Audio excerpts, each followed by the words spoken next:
when did you get on iRacing, and when did you realize, hey, there's something here? Yeah, so that's funny that you asked that. So actually, before I did that test, so back to the previous story we were talking about when Bobby Waltrip wanted me to do that test in Carolina. While I was driving that S10, learning how to drive stick shift, he's like, "Hey, you've got to get iRacing, right? And get just and run laps in a stock car. Even though it's not the same, you still get the proximity of where the wall's at versus where you're at, right? You get that vision of it. So I got on iRacing in 2000. That would have been 2010, like really early 2010, and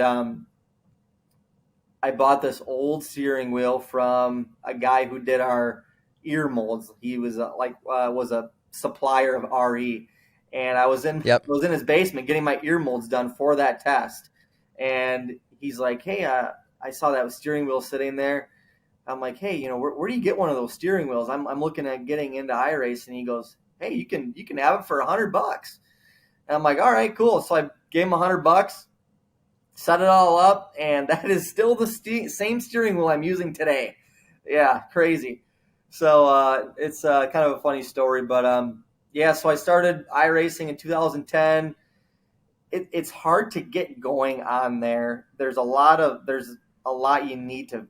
you just need to do it and figure it out, right? From the setups to the settings and all the wheel, everything really needs to be perfect to figure it out. And I got this set up for a late model stock in like 2012, and that something just clicked then. I just started winning a ton of races with that setup. It was a Martinsville setup, and I didn't know exactly like what the what I needed to do with the setup, but once I got a baseline, I was able to adjust it for each track, and then my iRacing career just took off from there. So it's just crazy how those little moments throughout your career you go back and be like, man, that was the turning point, and a big reason why I've made it to this point. So it's pretty cool.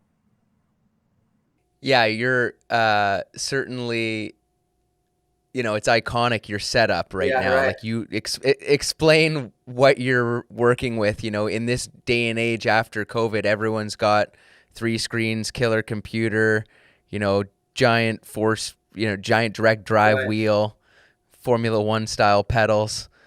What are you working with? So that wheel I told you I just bought was just a used Logitech G27 wheel and pedals, and actually I'm off of my old iRacing laptop. I get about a new laptop because it peters out after about 3 or 4 years. So I get a new laptop. So I just race off of a laptop, that steering wheel. The reason I do it is because I know if I get an actual sim unit, I live in three different places. I had a house in Charlotte, my parents in Wisconsin.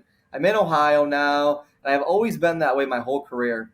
And I know from racing on other people's fancy sim rigs that you get used to it, and then you go back to Mm, your little one with a laptop and a steering wheel, and it takes you a bit to get back into it. So always being on the road, I can just fold down my laptop, and Logitech G27 wheels are very inexpensive. So I have three of those in my three different locations that I go to, and I can just easily go to each different place and have the same exact sim rig instead of having a fancy one somewhere and having to, you know, get used to my cheap one. So it's just the way it's worked out. But once I settle down somewhere, I'll probably get something nice. right. I've recently been on a pretty good one. I built one for my dad in his basement before he to give him some testing before he does he's doing some TA2 races, so Okay, he's down yeah. at Sebring right now. I love But TA2 it's cars. oh, me too. Yeah, Yeah, they're yeah, awesome. that would be so. Yeah, it's worth his while. Way cheaper than a single test day to go Yeah, have a right. serious setup that he can go learn some tracks and do that. So I've been driving that, and it's totally my initial setup was almost the exact same as yours, Right. and to go back to that now would be so Oh, hard, yeah. especially on the road course Hmm. stuff. Like, it's really, really hard to react once you've had the taste of the feedback in the wheel. Yeah. That's a tough Oh, yeah. deal. So how do you go back and forth between, like, say, a manufacturer sim and then your setup? Yeah, so that's an interesting question. Yeah, we do a lot of sim, through our manufacturers, and those are all out. I would say it's almost so much different that it doesn't mess you up. Like, Hmm. I guess that's the best way I can explain it. I'm not taking, a late model that I at Martinsville that I run on iRacing on my fancy rig, and then go back and run that same exact setup at the same exact track. You're getting a rhythm with how you brake with a real set of pedals, say, and force feedback and all that kind of stuff, and you go to something that's not like that. It's just so much different, like a totally different discipline, that it doesn't seem to affect me too much. Right. Right. I was in the Toyota sim once, and it was astounding. Like I always explained, people were like, "What was it like?" And I'm like, honestly, if you had like knocked me out and then I came to in the rig and we were running Mossport before the truck race, I'm like, I think it would have taken me almost a corner two to realize I wasn't in a real truck. Like I wasn't in a real car. Like the noise, the heat, it's insane in those things. I know it is wild how realistic they can get it, and the way how far the tire models have come, and the visuals and the 3D glasses that you wear. Just the whole thing is just phenomenal. It's incredible how far it's come, and we haven't seen. This is probably just scraping the tip of the iceberg. Totally. So when did iRacing contact you?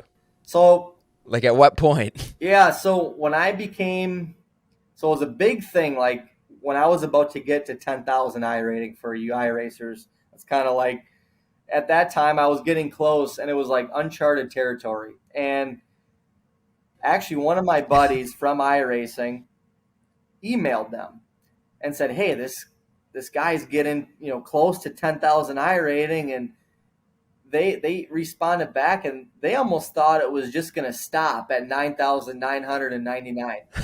Like they thought that it was just going to stop, but it didn't. Like Y2K? Yeah, right. And that was going to be it. Yeah. That was going to be that's it. I beat the game. No, but so that's what they thought was going to happen, and they're like, geez, they looked up my name and then reached out to me and said, hey, this, your buddy gave you my gave us your contact. We wanted to reach out, and they knew this was in, let's see, the off season going into 2015. They were on my car for the first time in February of 15 at Speed Weeks. And I remember, just putting the deal together, and man, it was just so cool to put that iRacing logo on the car. I remember I was just so pumped about it. And they've been with me. We just did another, just our late model deal with them again. They were on my first Xfinity race with Roush Fenway in 2017. They were on a couple of my truck races with Nice in 2020. So they've been a huge supporter of mine on and off the racetrack. It's good to have good people supporting you, and a great product like that.